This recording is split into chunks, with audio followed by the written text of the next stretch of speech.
Et là aujourd'hui dans cette vidéo, on va voir deux façons de générer des motifs assez sympas.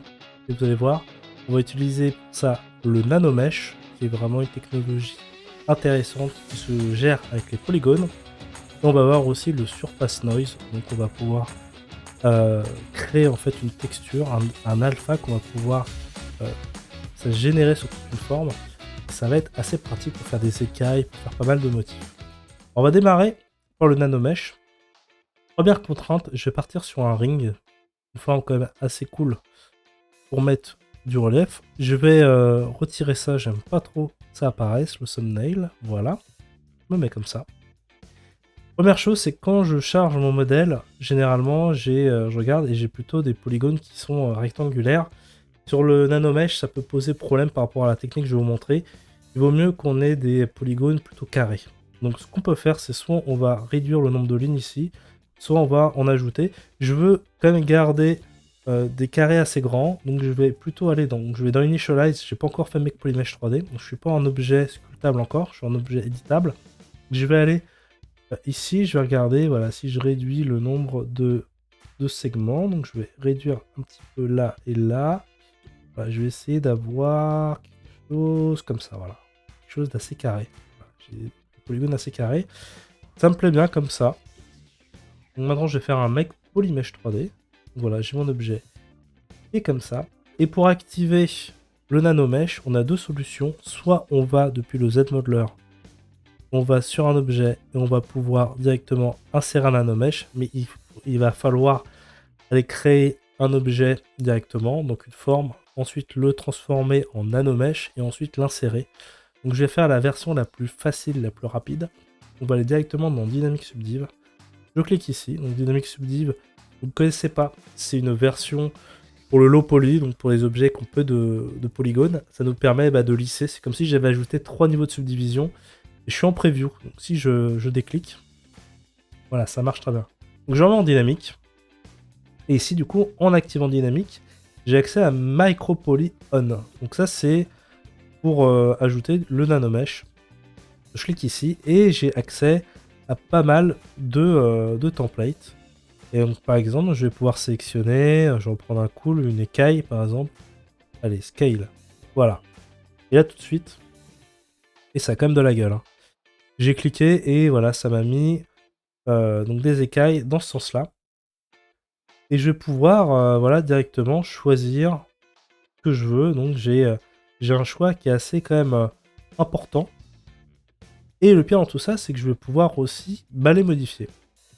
Je vais vous montrer comment on peut faire. Par exemple, ce que j'ai fait, j'avais créé une écaille en plus. Donc j'avais pris la 3 et je l'ai modifiée en 4. Donc voilà, par exemple, j'avais fait ces écailles-là un petit peu différentes. Et ce que vous pouvez faire, c'est vous allez regarder quand vous mettez là, vous avez ici en dessous de la prévisualisation, on va écrire C2. Program File, Maxon, nanana, Z Micropoly Scale 4.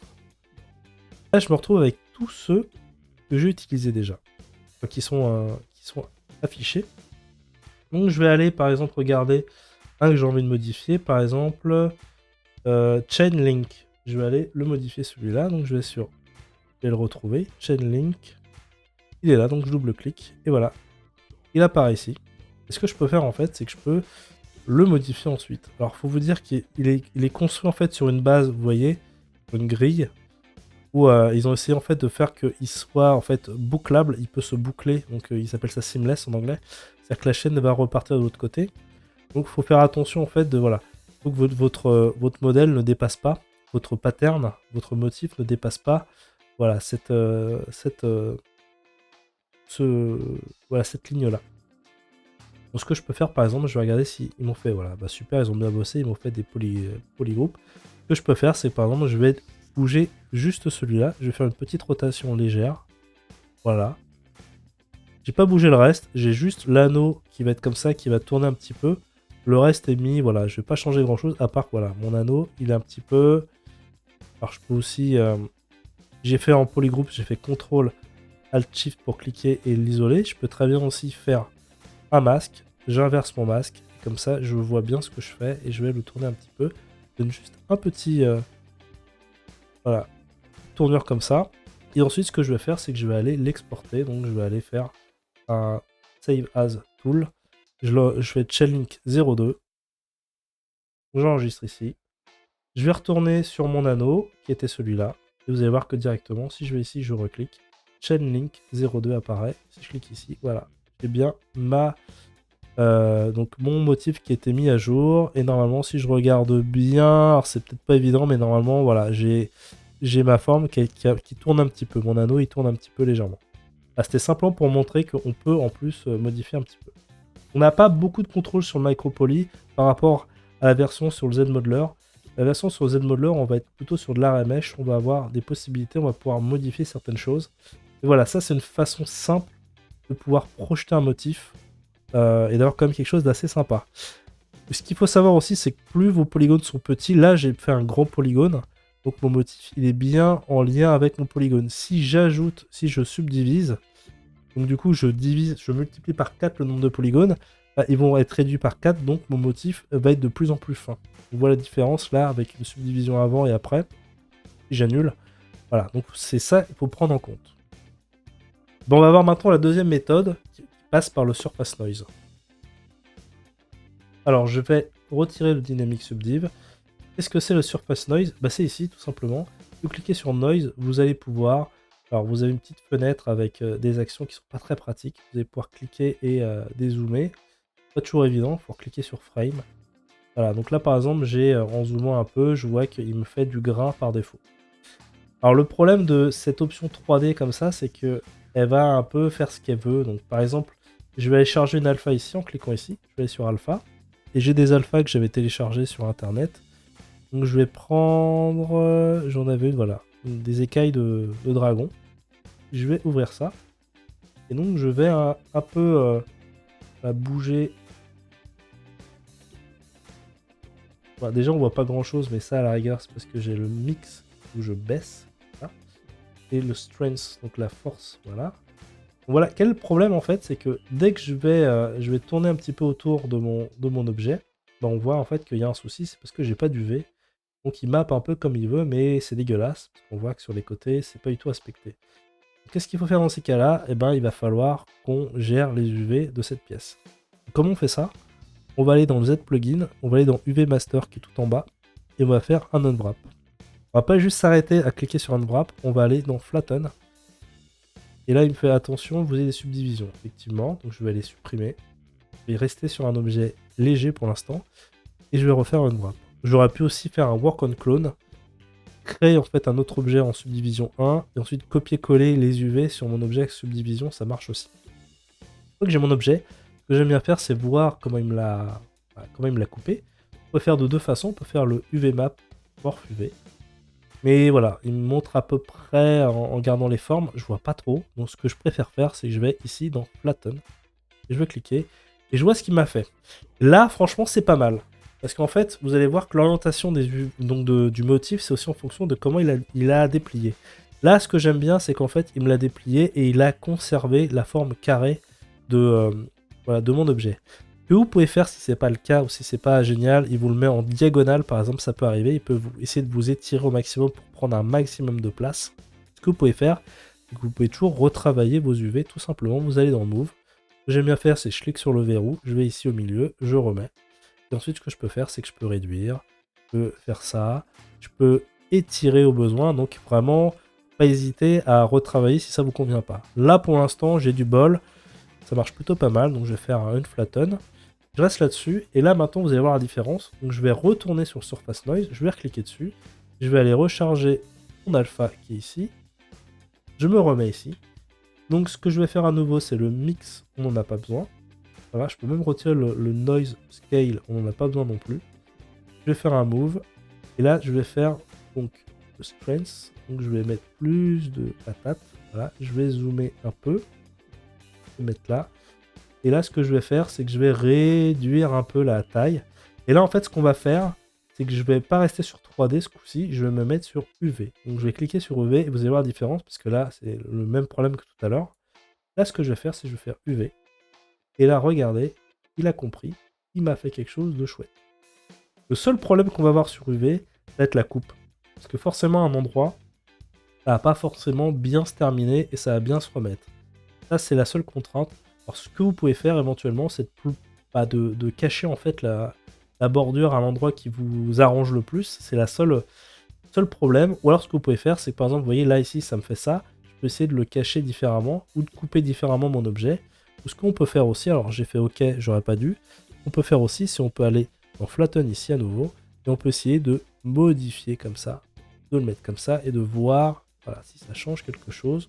On se remet comme ça, on fait une Flatten, on refait le noise. Donc à nouveau, il faut refaire les étapes comme ça. On va refaire le mix basique, on va remettre du strength, on va réduire le scale, on fait UV. Donc voilà, là j'ai moins le souci normalement. Alors et là c'est même que je ne vois plus la démarcation, donc c'est même encore mieux, mais normalement je devrais avoir une ligne peut-être à l'intérieur. Et là c'est pas mal, bon bah tant mieux alors, tant mieux pour l'exercice, il n'y a pas de... il n'y a plus de soucis. Ça va m'étonner, bon, ok. Voilà, faut me dire en commentaire si, ah bah non en fait t'es con, c'était là. Et je le vois pas là, bon. Et en fait, ah bah là, je le vois ici. C'est plus léger, mais ça... on peut peut-être même en bougeant le scale, d'arriver peut-être à ce que la forme se refasse. Ouais, c'est pas évident, non. On aura toujours ce petit souci-là, quand même. C'est simplement la façon dont il me l'a coupé ici, mais on pourrait refaire les UV pour couper plutôt dans l'intérieur. Voilà, ça peut être une autre option, une autre optimisation. Bon, là, c'est pas trop gênant. Ce qu'on va faire, en fait, c'est que généralement, par rapport à un alpha, il faut plutôt que le strength, donc la force, soit en négatif. C'est comme ça qu'on va pouvoir bomber notre motif. Donc, c'est ce qu'on va faire. On va les bomber. Et voilà, on a notre écaille qui commence à apparaître. C'est quand même plus joli comme ça. Et je vais faire OK. Ah, c'est pas tout, parce que pour l'instant, j'ai juste fait ça. Mais si je fais Apply to Mesh ici, vous allez voir le problème. Donc, je me remets ici. Je fais Apply to Mesh, je suis content de moi. Boum. Bah ouais, le problème, c'est qu'en fait, j'avais que 612 polygones de base. Et du coup, il m'a intégré des alphas sur un objet avec peu de polygones. Donc, en fait, ça marche pas. Vous savez que quand vous voulez insérer des alphas sur un objet, sur ZBrush, il faut aller plutôt sur un objet avec des millions de polygones, parce que c'est vraiment les polygones qui vont faire que vous allez avoir la qualité de l'alpha qui va apparaître. Donc ce qu'on va faire ici, tout simplement, c'est qu'on va ajouter des subdivisions. Donc je vais partir de 612, et qu'une fois, 2 fois, 3 fois, 4 fois, 5 fois, 6 fois. Allez, je rajoute encore, on va aller sur du 10 millions. Et là, il y a deux possibilités. C'est soit vous validez tout de suite, vous êtes content de ce que vous avez fait, donc on retourne sur le surface et vous faites Apply to Mesh comme ça.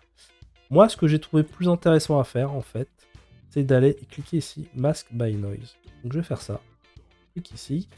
Alors ça risque de prendre un peu de temps. En fait, ce qu'il va faire, c'est qu'il va me transformer ce que j'ai fait en un masque. Voilà. Et là, j'ai plus de possibilités, parce que là, je vais pouvoir directement aller dans mon outil de déformation ici, et je vais pouvoir aller dans Inflate, et je vais pouvoir bouger tout ça directement. Et regardez la qualité de ce que j'ai. Voilà, tout de suite, j'ai quand même quelque chose d'assez chambé. Je sais pas ce que vous en pensez, mais je trouve ça plutôt pas mal. Après, pour l'optimisation, je pense qu'il faudra revoir pour cette histoire de coupe. Il aurait fallu certainement la rentrer à l'intérieur. On voit qu'il y a des petits soucis aussi avec cette technique. C'est effectivement, ça sort, ça rentre. Donc, c'est pas parfait. C'est pas une technique qui est parfaite. Par contre, effectivement, si vous voulez à un endroit précis sur le corps d'un dragon, quoi que ce soit, faire des écailles, que ça fasse toute la partie où vous voulez faire la tête et que le reste va être nickel, ça va marcher très bien. Et ça nous fait quand même un résultat assez propre. Mais voilà, il y a des limitations. C'est pour ça, d'un côté, vous avez le nanomesh qui vous permet de faire des chaînes, des maillots, enfin des chaînes, vous savez, moyenâgeuses. Vous avez plein de textures qui vont être vraiment faciles en un clic à voir, et ça fait des résultats canons. Vous avez cette possibilité-là, peut-être plus créative, mais un peu plus complexe, parce qu'il y a des UV en jeu, et en fonction de votre objet, si vous voulez vraiment que ça se soit appliqué partout, bah, il y aura des contraintes, et possiblement peut-être de couper la pièce, d'essayer de se débrouiller, ou de rajouter des choses pour masquer un petit peu. Pour cette histoire de raccord, j'ai pas trouvé de solution. Je suis allé voir sur internet, d'autres gens avaient ce même souci-là.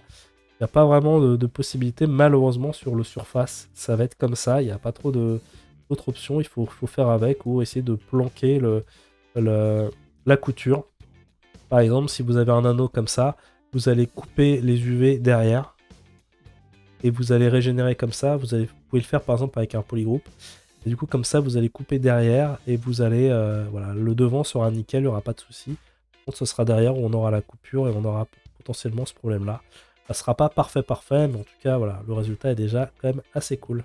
Je vous laisse avec ces deux techniques, voilà, éclatez-vous bien, je vous dis à plus tard, salut.